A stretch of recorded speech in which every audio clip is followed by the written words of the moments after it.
করেছি, কত কত গান বাজনা করেছি, আমি আল্লাহ কেউর কাছে মাফ চাই নাই। আমি আল্লাহ তোমার কাছে আমি ক্ষমা চাইতেছি। আমি আল্লাহ আমি তোমার কাছে তওবা করিতেছি। তুমি যদি আমাদেরকে ক্ষমা করে দাও, দুনিয়ার কেউ আর বাধা দিতে পারে না। আর যদি তুমি ক্ষমা না করো, আমি কার কাছে গিয়ে হাত বাড়াইব?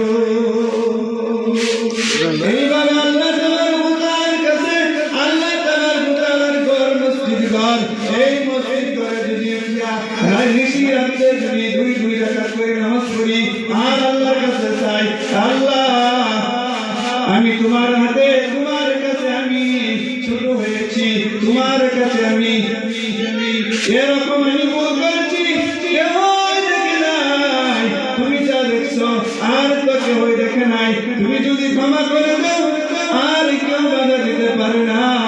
আল্লাহ তুমি আমাদের গুনাহ তুমি মাফ করে দাও, আমাদের মা বাবার গুনাহ তুমি মাফ করে দাও।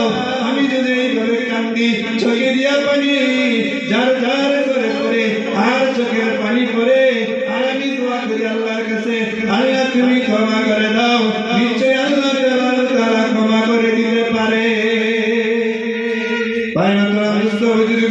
এইভাবে দোয়া করতে করতে যদি আমি পাহাড় পর্বত গুনাহ করি, আর এইভাবে যদি নামাজ পড়ি, আমি একলা নামাজ পড়ি মসজিদ ঘরে কোনায় বসে যদি নামাজ পড়ি আর দোয়া করি, আল্লাহ এরকম আছে, আপনি আমাদেরকে গুনাহ মাফ করে দিবেন।